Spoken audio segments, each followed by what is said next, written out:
My name is Michael Zinski, and I'm a member of the Lakeside Gem and Mineral Club of Kennewick, Washington.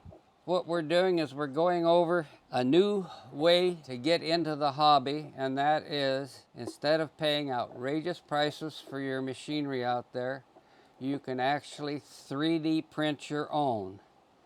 And what we've done is I've designed cabbing machines, saws, Vibralaps, many different types of tools, all 3D printed that we use in the lapidary field for cutting, cabbing, and shaping, including a sphere machine, which can actually make small, up to probably 3-inch size or more spheres. And it is 3D printed, very light, easy to make, and we're even experimenting now with resin treating the cups with diamond so that we can actually go ahead and use that as our grinding and shaping form. And we could probably use 2 or 3 grits on that and do the whole job of making spheres. You can design those little cups like the long one there. I could make it actually twice as long, and I could make little small beads for making necklaces out of agate. I'm also working on the near future of creating out of small AC and DC motors a drilling rig so that when you've made those spheres you can drill a hole through them, something inexpensive and affordable. Because most of the time you go out there and look for a machine and they want an arm and a leg and everything else. So this here is a secondary version of the 6-inch cabber. The blue-gray one right there, that is the original. That has been going for 4 years now, and it has done a lot of cabbing on it. I can actually cab quicker on it than I can on a regular machine. I use 5 steps: coarse cut, fine cut, coarse sand with 325, fine sand with 1200, and 50,000 for the polish. 5 steps and you got it done. And you can handle a pretty good sized piece on those because you have a wide open area. It's not like a narrow rim or something like that to work with.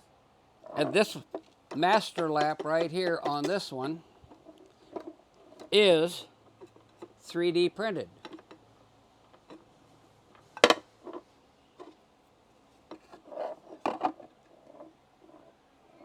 And there's your arbor. This is an arbor here mounted. I just pressed the bearings in. And all you do is, nowadays everybody is using topper laps, which are the thin ones with the diamond plated on one side. So by using your master, putting it on there, putting your blade on there, and then go ahead and tighten down. And in fact, this knob now, I don't make out of metal anymore. I 3D print them, and they actually hold a lot better. Kind of compresses a little bit more, maybe. Yep. And you can make it any way you happen to need it. This is a place here to put a variable speed motor control on it. The motor would be mounted right back here. And I could use, some of the motors are much like these motors. And you could use a 12 volt or 24 volt motor in the power supply. And I make this in a 4-inch size, this 6-inch size, and I make it in an 8-inch size, the big 8-inch cabber. And that's the one I got on display over there. Okay.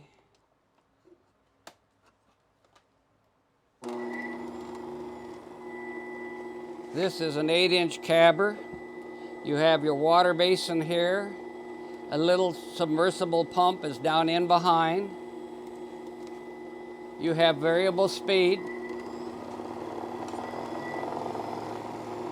So depending on the type of material you're handling, and you can go as slow as you want. Even the pulleys are 3D printed. This is a 6-inch wheel on here, so you can imagine the work area you would have if you had put an 8-inch wheel on there. Gives you much bigger. You could also make yourself a 3D printed platform that comes across here. That'll come in close here for doing intarsia work, for making the edges and the mating surfaces of your various pieces to be correct.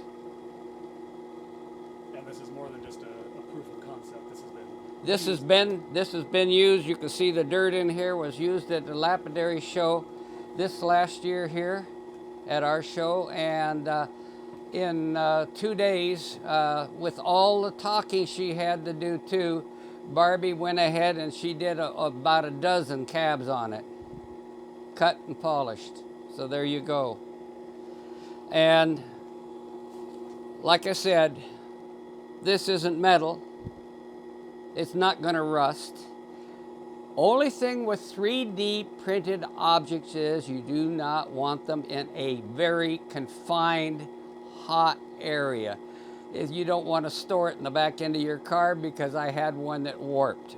But otherwise, I can leave it outside in the bright sunlight. I can leave it out there year round and it won't bother the plastic one bit. So it's going to last, and it's going to work for you for a long time, and it's going to be very inexpensive to make. Grand total, the most expensive part of this machine was the motor and the controller, and probably the plastics in it cost me about $40, a maximum of 4 reels. That's the rest, so probably around $150 maximum if you want to go whole hog with all the laps and everything. The way the Arbor is printed, all you have to do is put the bearing on a good flat surface, put the plastic Arbor down on that bearing for the cavity. Where did we have? Like this. You'll have a bearing that goes in this hole. You could put the bearing down there, put this down on the bearing, and then put something on here and just hit it with a hammer and drive it right up in. Same thing for the other side. Decide you want a different size bearing or a different size shaft. What you do is the outside of the bearing, you can go in, and if you want to design your own system even, make sure that the hole you create in the end, when you tell it pocket, in other words, in the program I use is FreeCAD 19, I'll tell it I want a hole this big around, pocket, and I make sure this hole measurement is the same size as the outside of the bearing. Remember, you're printing plastics and it's hot.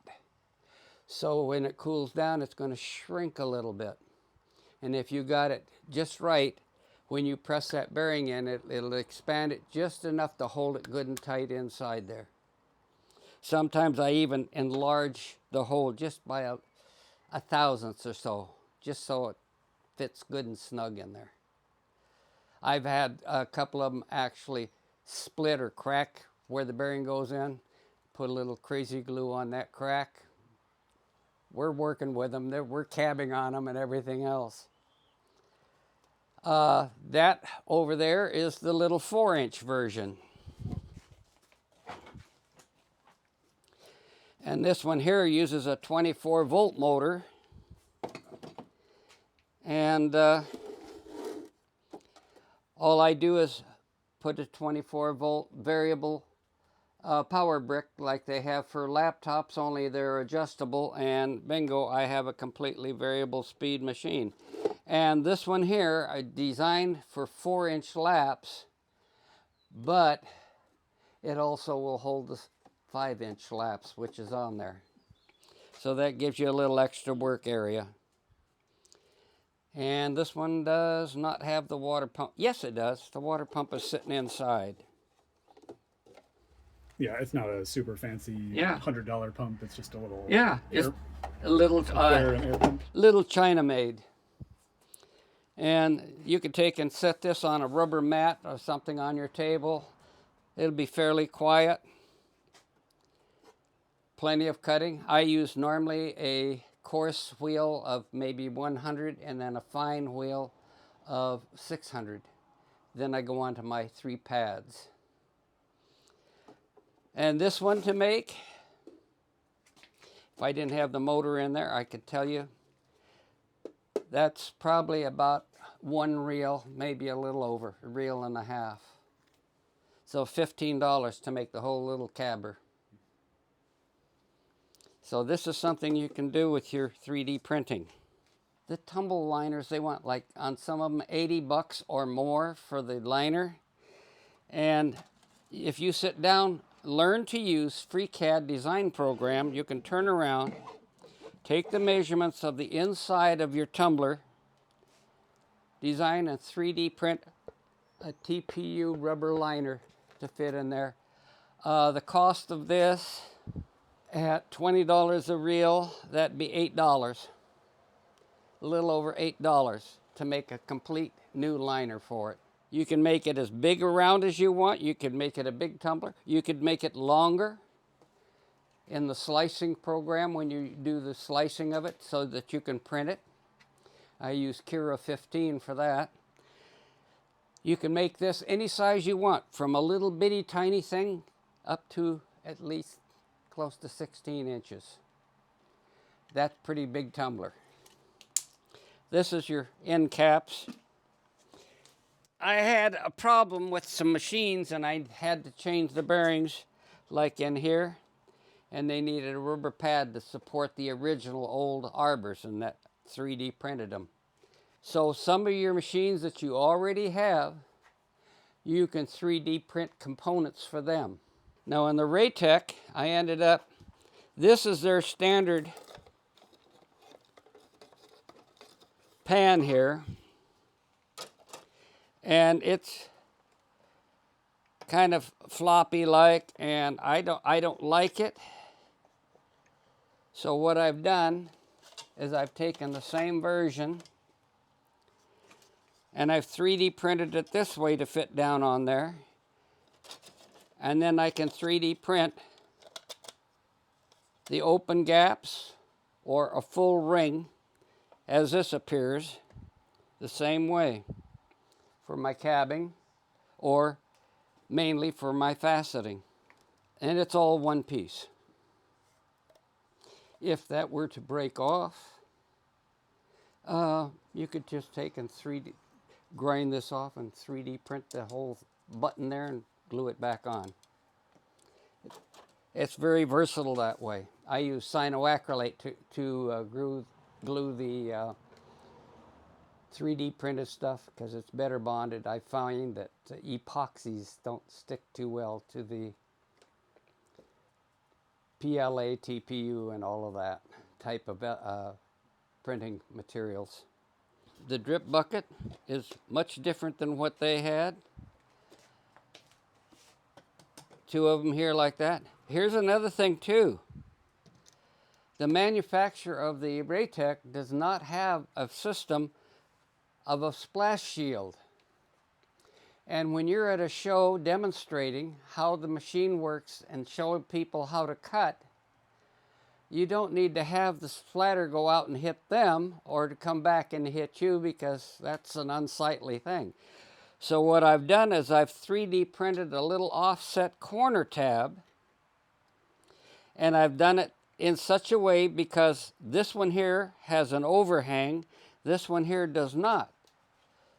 So I printed it so it can be turned around the opposite direction to be flush. Then I go to the hardware store, get me a little piece of 1/8 inch plexiglass, and now I have a splash shield. And it just slips in and out so that I can go ahead and take it to the sink and clean it. So much simpler. By the way, do you have that? Yes. Yep. You got the splash shield? I do, yeah. Yeah. So, splash shields for your saws. Yeah, I was looking at that in the background. See? You could make splash shields for your saws and everything. Here's another one. I turn around and I 3D print my sanding and polishing discs that I use my pads on. All different versions. Here's one. If you really needed a flexible surface, it's all TPU and you can bend it. And this just spins on and off. There's 50,000 polishing discs on that machine right now. And originally we sold those when we first brought them out. They were $5 a piece. The pads were $1 a piece that went on there because I worked there. And now I guess the pads are something like $20 or $30 or more. Might even be as high as $40. I don't know. I haven't looked recently because every year, everything that has been previously manufactured goes up 10 to as much as 30%. And that's what's killing the hobby. I don't want to see our fun hobby die because it's been mine for 61 years. And I've been able to teach other folks to enjoy the hobby. And now I'm trying to make it available for new folks that want to get into it to be able to afford to go ahead and get started in it.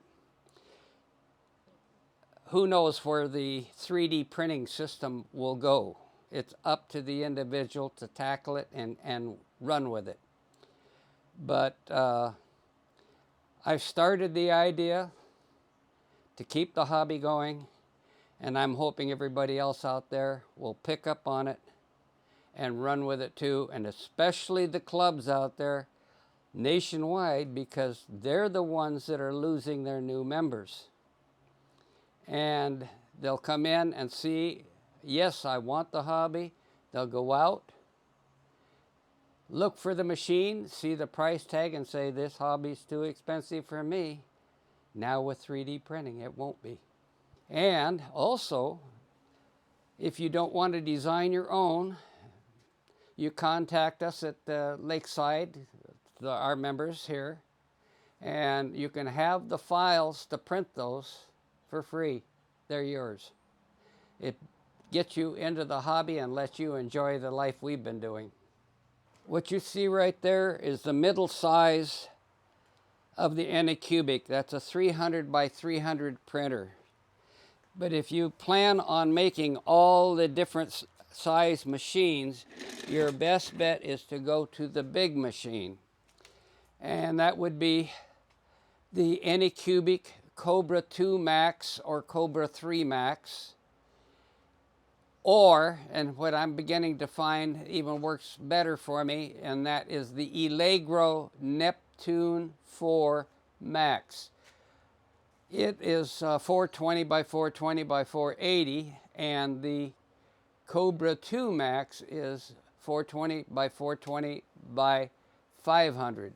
So if you really need higher printing, I've been getting them off of Envy liquidations off of eBay, and they have a 2-pack you can get, and the two of them will make one working machine. If you're mechanically inclined to go ahead and piece them together and everything, that's probably going to be one of your best bets if you need a large machine.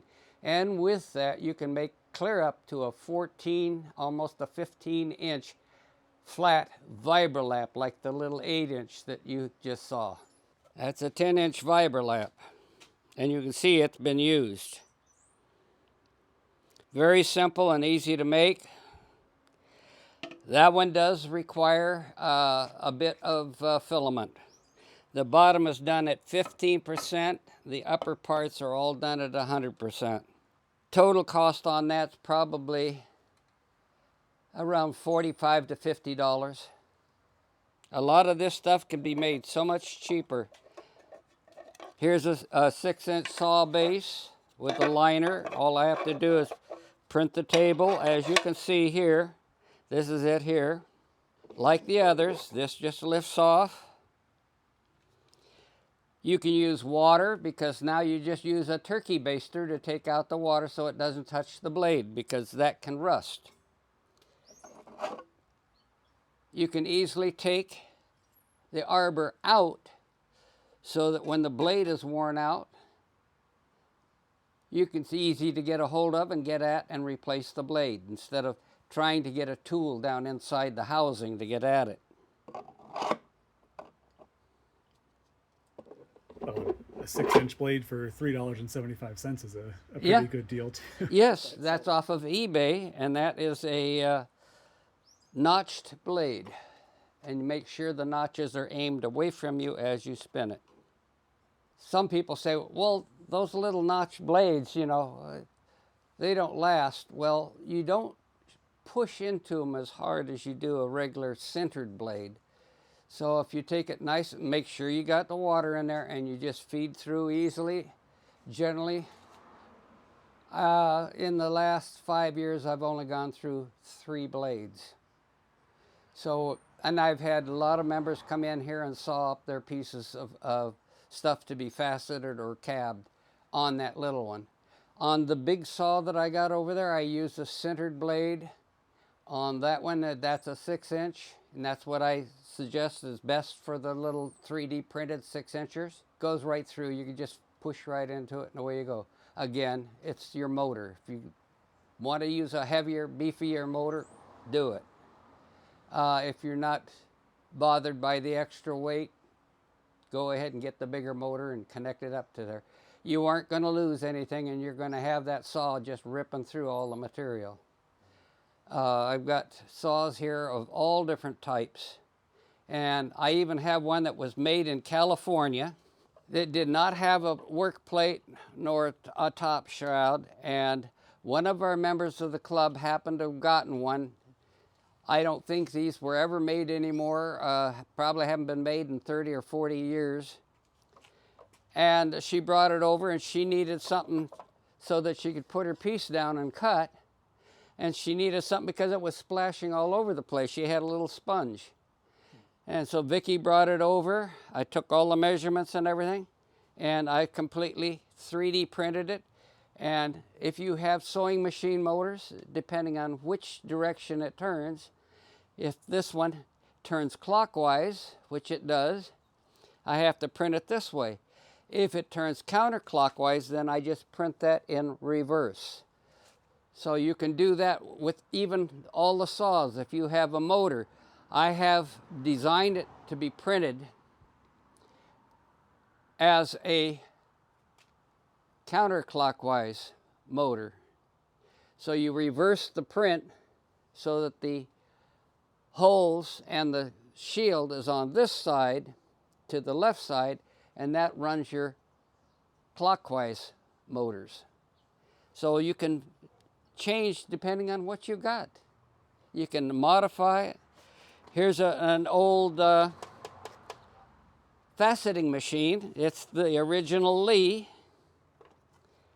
And I went and 3D printed the splash pan and system for it.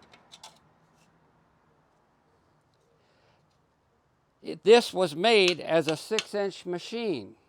Later on, they made a metal pan to fit on there so you could use 8-inch. So all I did was I 3D printed it that way. You can see this is below here, but when I put this ring on, now, there's your splash shield for around there. 90 degrees, you remove this one and put this one in. And that would be your open gap.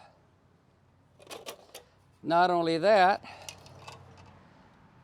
no one out there is making splash shields so that you don't just cover everything everywhere. Well, I'll have to correct you on that. There is somebody selling those online that I've found, but they're like $40 or something like that. Well, guess where they got the idea? Because that was in Jared's original video. I pointed that out, that nobody was doing that. I'm trying to get the idea. If somebody wants to take the thing and run with it and make them and sell them, then do so. My suggestion is don't kill the hobby. If it costs you $100 to make it, sell it for $200. That's a good profit. You got the other 100 to make another one with. Or you could make 2 of them. Next time you'll have $400.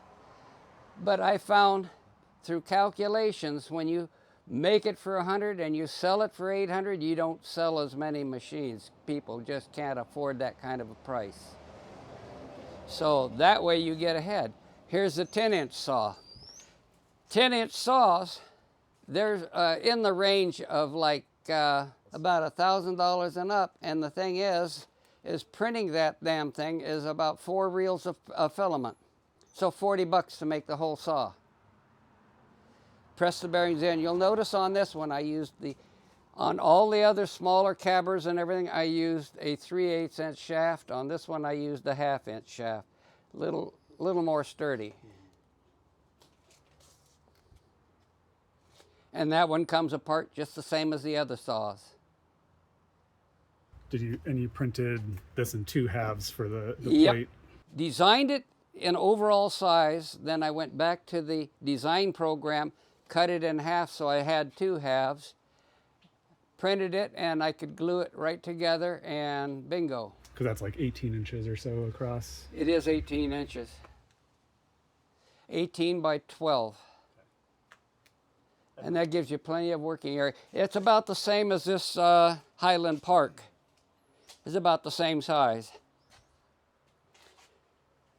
420 by 420 is approximately 16 3/4 inches. So you could do some pretty big jobs on that. I'm waiting for them to bring down the price of the 5, 6, and 800 millimeter machines. There's one on the net right now I'm watching. So far the bid on it has been $550. I think this morning I checked again, it's probably 600. But that machine normally, it's an 800 by 800 by 800 millimeter. So you're talking 31 inches by 31 inches by 31 inches. I can 3D print an actual life-size T-Rex on that damn thing. So there we go. You can make it any size you want. I have a lower tone 20-inch Vibralap, and getting parts for it and stuff like that. I think Lortone went out of business or was bought out by someone. They went out of business and then got bought out by another firm that's keeping it going. But thing is with a 800 by 800 or even the 600 by 600, I could make a 20-inch Vibralap 3D printed, which would be kind of crazy, but it would work. And like I said, this was solid. I got it from an estate sale here from one of our club members who had passed away. I had to take it completely apart, everything, every part of it apart. It was rust and everything, and clean it and repaint it and everything. This saw here, one of my members brought it to me. This is an old Star Diamond with power feed and everything. What you see is nice. It's painted and everything. Originally, every corner, inside and out and everywhere on it, looks like this rusted plate over here on here. It was all solid rust. And I had to scrape all that stuff off and everything and repair it. And she had to pay $500 for that. And it was nothing but solid rust. You couldn't run it. You couldn't work it at all. You can go and buy them and restore them. I have done that. And I've done it for members of the club too that had one that they wanted restored or wheels put on it or something like that, like the old Phantoms. 8-inch slant cabber. Yeah, so you can restore them or you can make them. Yep, and the thing is, making them is a hell of a lot cheaper. And like I say, if anything goes wrong with it, bad, the plastic warps, changes, cracks, breaks, you can always print another piece. A lot of these machines out there now, you can't get parts for. You can't get them anywhere. Nowhere. Unless you buy a whole pile of them and then piece one out of several. So consequently, with 3D printing, you got a repeat system. You can replace it as much as you need. Yeah, I can think offhand, you got the Arbor bearing Yep. bumpers over there, and if you can print large enough, eventually a Diamond Demon pan would be nice. Oh yeah, yeah. What I did there, for the pan there, we found a cookingware pan right here. Okay? And it had handles on it. So what I did is I 3D printed a support bracket, bolted it on there and sealed it, and there we go. I got a pan in there for the, because the Pro Diamond Demon hasn't been made in about 40 years, 30 to 40 years. And you can't get the bearings or anything. I'm still working on that. I want to 3D print a properly fitting arbor to replace the original poly arbors. And that way, bingo, everybody out there with the screaming demon, as they call them, because once you've bearings are going, you don't want to hear that when you're working. On the 3D printed saws and the 3D printed cabbing units and Vibralaps and everything, it like cuts the sound down to almost nothing compared to the regular commercially made machinery. A regular Vibralap by most companies out there, you're going to have splatter all over the place. You've got metal, and that's going to rattle and everything. With the plastic, it doesn't resonate and rattle like that. You got maybe a little bit of sound from rocks hitting each other or something like that. Otherwise, it's generally very quiet. Same thing with the cabber. The only noise you're going to hear out of it basically is you're grinding away on the stones to shape them. That's going to be it. You're always finding people who are making their own homemade machines using steel bar and this and that and everything. A fellow that lives over in Richland made himself a 14-inch saw, but he couldn't get a splash shield. So we sat down, took a 14-inch circle, cut it in half, all formed, made a splash shield for him on it, and he's working real great with that. No problem. You can make components for homemade equipment. Jared from Currently Rock Hounding decided he wanted a good usable buffer that he could do polishing of flat surfaces like geodes and nodules and what have you.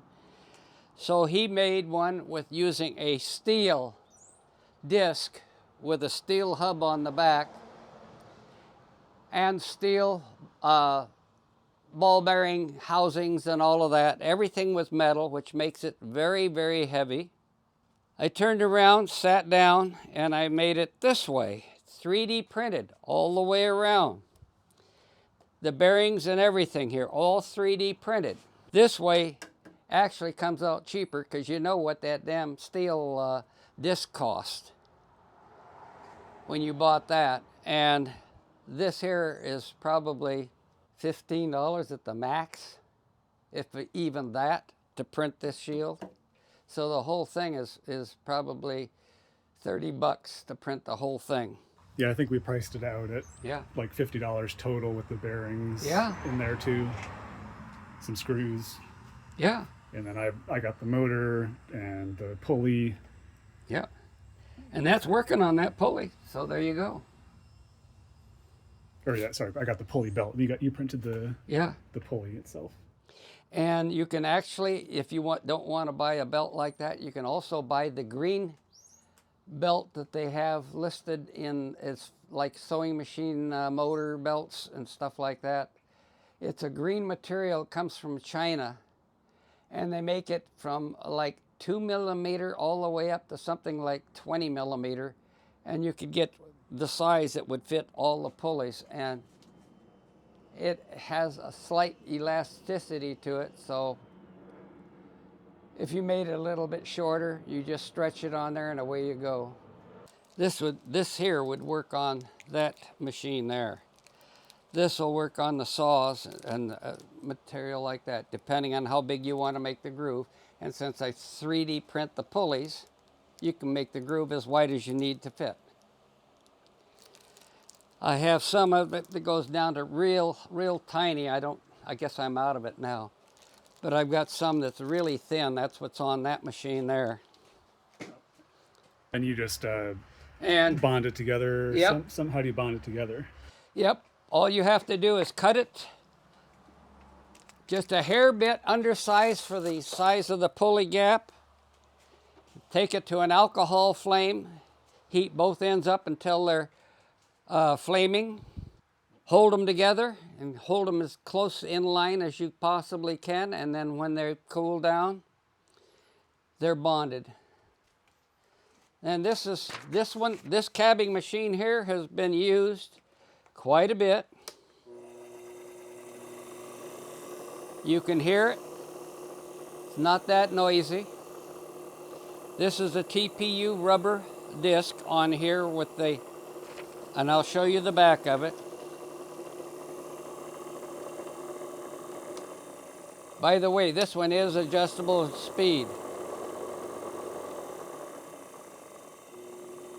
Depending, for instance, if you have opal, you don't want to run it fast, you don't want to overheat.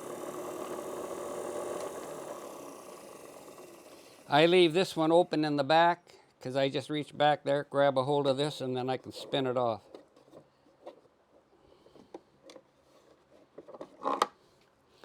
And what I did is I started out with the rubber material, TPU, printed whatever adjustable amount I want, depending on how soft I want the surface.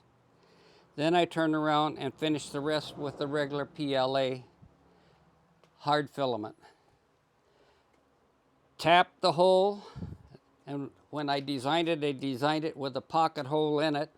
I can make this way or solid,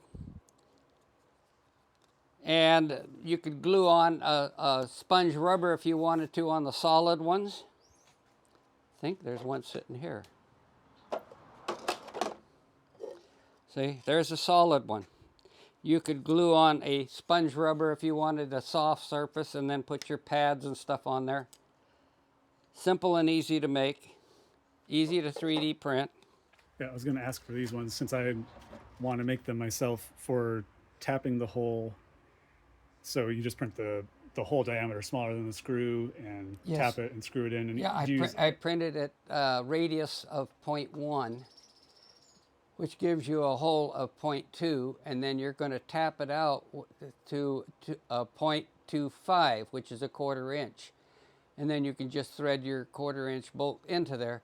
And you notice I leave a big enough area here around for the collar that's on here, so that this will fit all the way up against the back here. And this is machined to be straight across flat. So when you get it screwed in case that screw tapered a little bit, you screw it all the way in, it'll be solid and it'll lock it in. And you don't scure the screw in here with anything. It's just well, being threaded, I just screw it in. Yeah, That's it. It's got enough surface area to bite where it doesn't like strip it on the inside, even though it's plastic. Yeah, that I generally print those at 100%. You can probably do it at 50%. Again, it's a matter of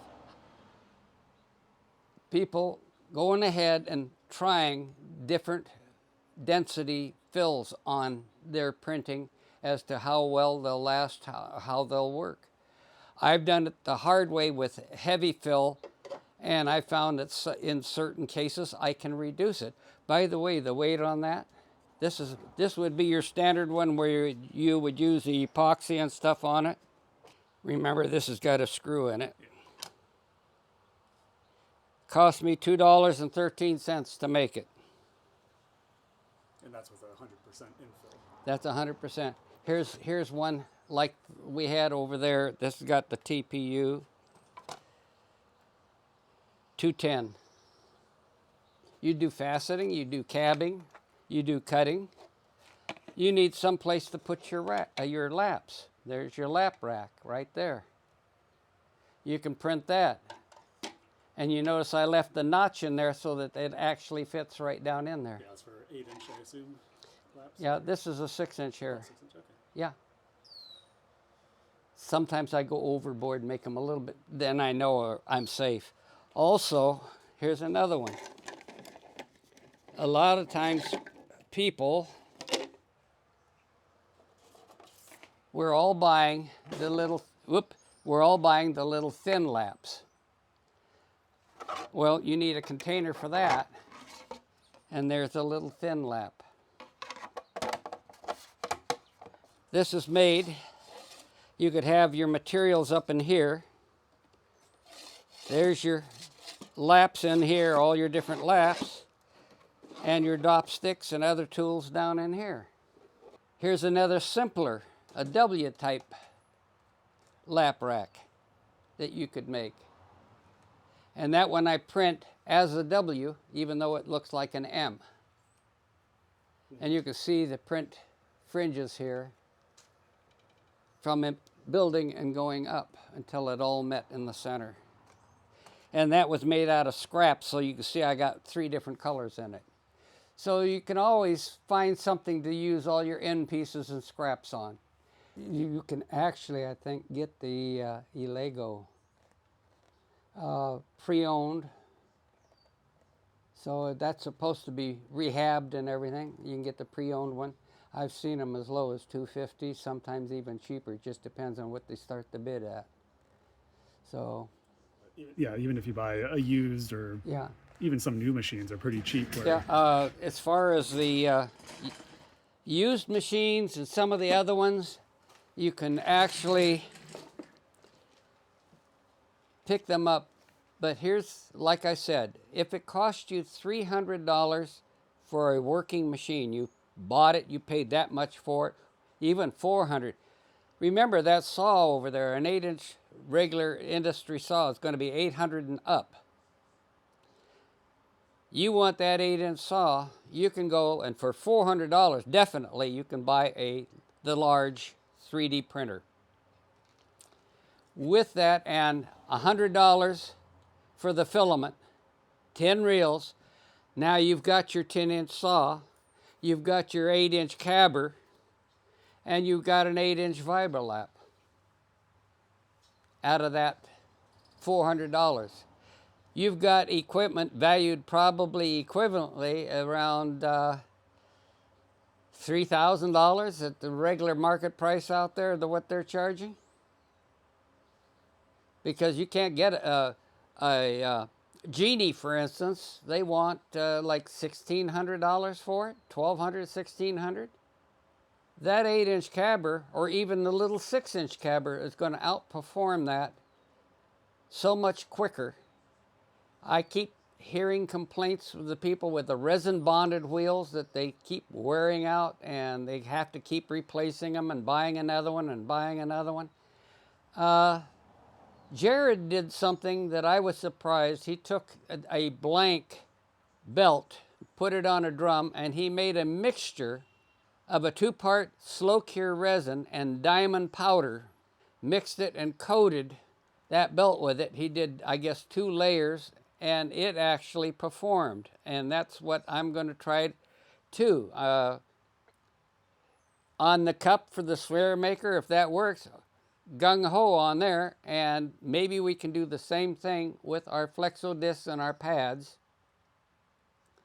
Make our own sanding pads with a 2-part epoxy or resin and mix the diamond in there, deposit it, and cut our costs way, way, way down. Those peripheral wheels for the Genie and like that is outrageous for the price and replacement. I have all kinds of stuff up on the shelf, laps and what have you, and originally back in the 17, 18, and 19, China had all those laps coming in. I was getting 1,200 grit 6-inch laps for $4.50. When I saw that, I bought a few of them. Now I'm out of them because everybody wanted them, and I just sold it back to them for what they cost me. They're getting into the hobby. I don't want to lose them in the hobby. I'm not a business, I'm not a company, I'm a rock hound, just like everybody else. The same disc, I think, is up to $12, even from China. When I can find them cheaper than that, like the end of a stock that they have, and they're clearing it out, bingo, I grab it, and I put it on the shelf. If somebody wants a lap, they get it. The little blue 6-inch cabbing machine I had there where you saw me reach around behind so I could take the pulley off and everything. The Hermiston Hat Rock Club said, well, yes, but we're going to have kids and I can't have them touching the back of it. So she went and modified, designed the thing so she had a hood cover over it and everything. She sat down with the free CAD designing, or with the CAD program, designed it, sliced it up, printed it, and made it fit, modified the machine. This is something everybody can do out there. The slant cabber that came out by one fellow, you can see right there, after having seen Jared's currently rock hounding view of the shop here and the 3D printing, a lot of people are going out there and starting to 3D print now. And it's not only just for lapidary, it's for just about everything. I print stuff all the time for around the house. Racks to put the phone on. Racks to put my DVD and all my controls for my watching TV or what have you in. Flower pots. Racks to hang for growing my veggies and stuff out there. So don't think that just because you got it, you're only going to print just the lapidary equipment. You'll be doing a lot more because it's going to open your mind once you see that. And you'll have all kinds of things for around the house. And that alone will open your mind up even more, and who knows what kind of lapidary equipment you'll be making after that. I ended up making Dop Sticks. Most people are using these wooden Dop Sticks of all sizes. I turned around, I wanted something that was a little more comfortable in my hand. Depending on how bad your arthritis is, you can go as big as you need. But you can make them any size, any shape, any number of sides on it. And what you do is you make a pin that goes down in there. When you have your cab, let's see, I've got another one done around here somewhere. Where'd I put? Oh. But that bottom edge there, that's kind of rough. So I turned around and printed a hole and made a button cab that would fit right in there. First thing is I will heat the wax and smear it down on this little stub and smear it down all over it. When it's done, take it out, lay it down, take the cab and a pair of tweezers. In this case, it was shaped like this, and I would heat it up over the alcohol flame until I made sure it would be hot enough to melt the wax. Lay it down. Take this now and squish it down in there. Just keep squishing it until you got it down good and flat. Then let it set and cool. Then you can pick it up, as we done here, stick it in there, do all your shaping, your doming, and your cabbing. And you get a lot of movement that way. And this is another reason why I like vertical wheel cabbing, straight up and down. It gives you a lot of room and a lot of movement to work it around. Ring wheels, a lot of times they stack them together, too close together, and you can't do a real large stone. Well, on that 8-inch cabber, I got a good 4-inch by 6-inch area to work a large cab on if I need or want to. And that's why I can do that. And I made this one up.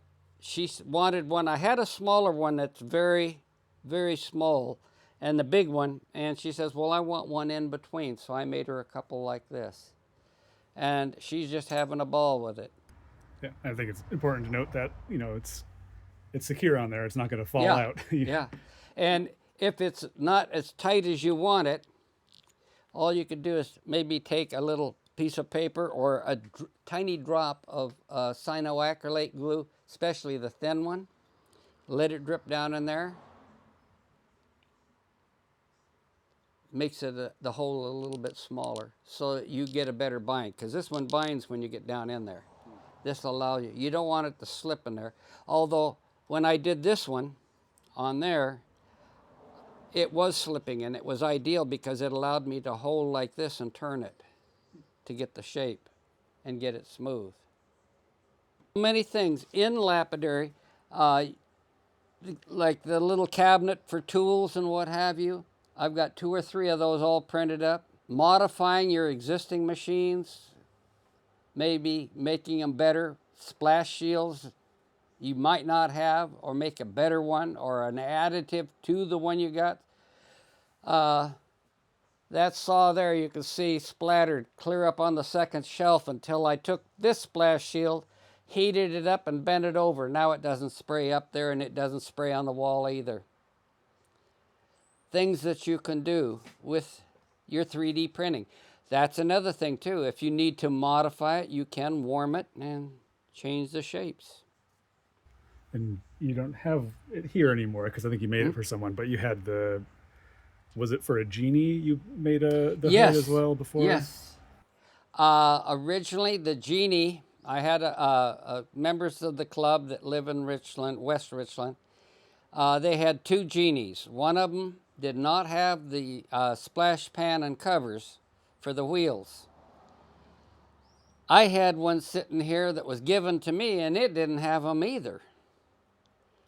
And I said, well, why didn't you get the splash pans and shields for it? And they says, well, we went to check on it, and they wanted $300 a set. That means $600 for the pans and shields.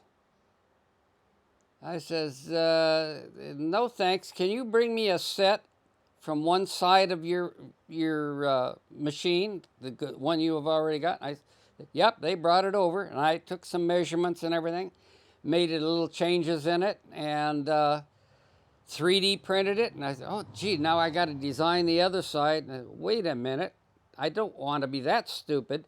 I just took the image and reversed it, which did the other side too. So simple little things like that. You wake up your imagination. If I make it this way, but the other side is a reverse image, you just reverse the image in your slicing program. And so I made those up, and it cost us less than $30. So they were tickled. In fact, Charlene says that she uses the one with the homemade pans on it, 3D printed, more than she uses the other one. So there you go. Repair parts for all existing machines out there. The Arbor, which is, in this case, I make out of aluminum. So if you have a friend or somebody or a machine shop or somewhere where they can make you the little Arbor, or get in touch with us back here, I use a 4-inch piece of aluminum 3/8 rod, and I cut a 3/8 16 thread on it, or 18, whatever it is, on one end for about 1/4 inch or so. And I take in the case of the big cabber, about a 2.5-inch diameter aluminum dowel, and I drill a hole in that and tap that, and then while it's still in the lathe with the tailstock, I screw those 2 pieces together nice and tight. Then I grip the shaft in the lathe and then turn down the shapes that I need to hold the cabbing laps and everything on it. That's one thing that you have to do. Now, on the saw blade, I've got one over there that I probably will show up on the screen. It has a 3D printed end piece to hold the blade on. For the saw, that might work quite well. So there might be a way you can 3D print. Use the aluminum shaft, but use that 3D printed end piece to hold the blade. On the cabber, you can't do it because you have that little nipple that sticks out where you're screwing your flexo discs and stuff on. For regular laps, it works just fine. But when you go to put on that flexible disc, which is a very small, it's too much pressure for that little area and it will snap it off.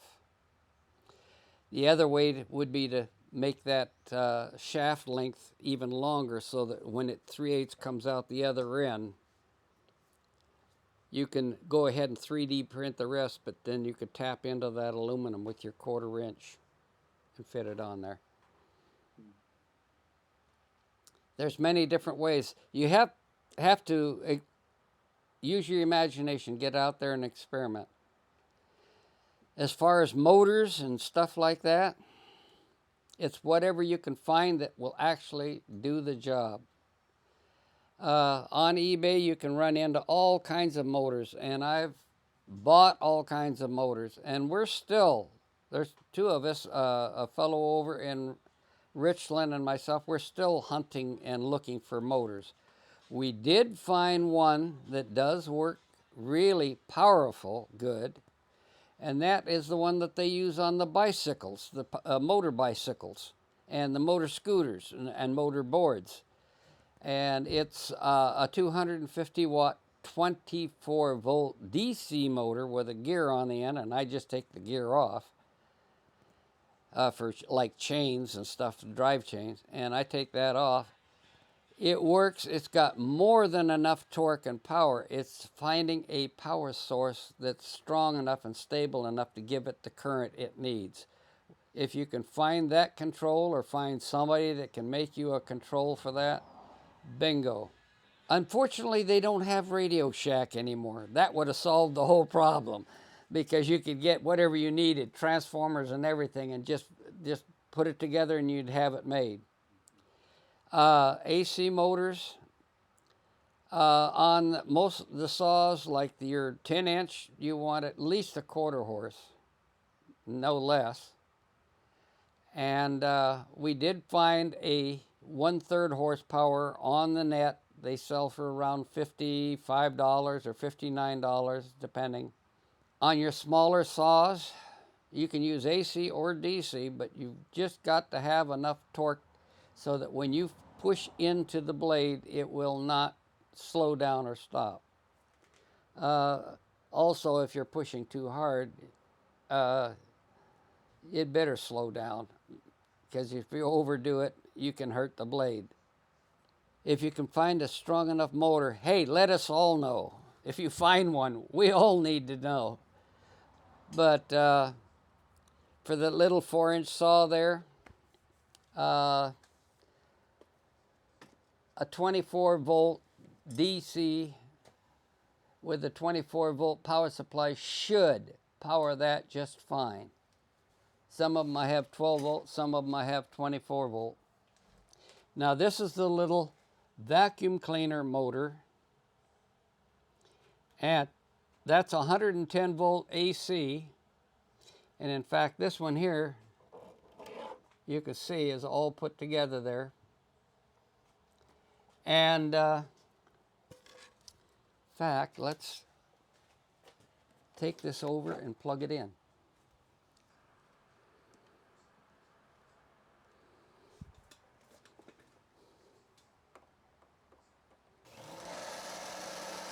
And there you go.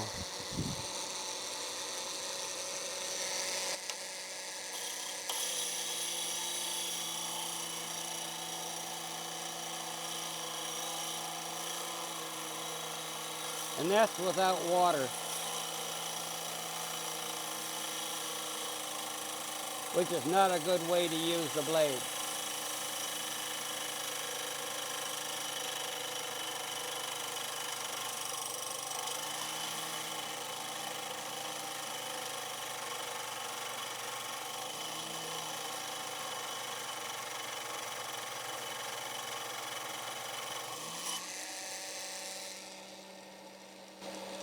See, we cut in there, this notch here, in that amount of time. Now if I had the centered blade, which would be that wide, it would cut in a lot quicker and a lot easier. And use water or oil. I don't normally recommend using oil in 3D printed saws for the simple fact that it is the woven lattice, and sometimes the oil is finer than water is and it can seep through inside. Whereas water just bubbles, it just sits on it like it's sitting on a oil. So it doesn't, so by doing that, and then like I say, you put the water in there and you cover just to the bottom of the blade, just about 1/4 of an inch onto the blade. No more. You don't have to fill it up until it floods. Then when you're done, lift the table off, use an old turkey baster, pull the water back out of there so it doesn't touch the blade and you don't have to worry about rusting the blade. This whole thing, including the mounting board, is all 3D printed. Motor mount, everything. And this is a little AC motor. This comes from a fellow down in Texas. He had, I guess, originally 5,000 of them, and he had about 800 or 900 of them. I bought about 30 of them, because I thought they would work fine for the 4-inch saw. They do, just you have to change the gear ratio. So I just turned around and brought the RPM here down this way, which also gives you more torque anyway. Sit back, take a look, draw it down. If you can draw it on a piece of paper or visualize it, you can do it on a design program like FreeCAD. Turn around, slice it up and print it, and you've got it. There it is.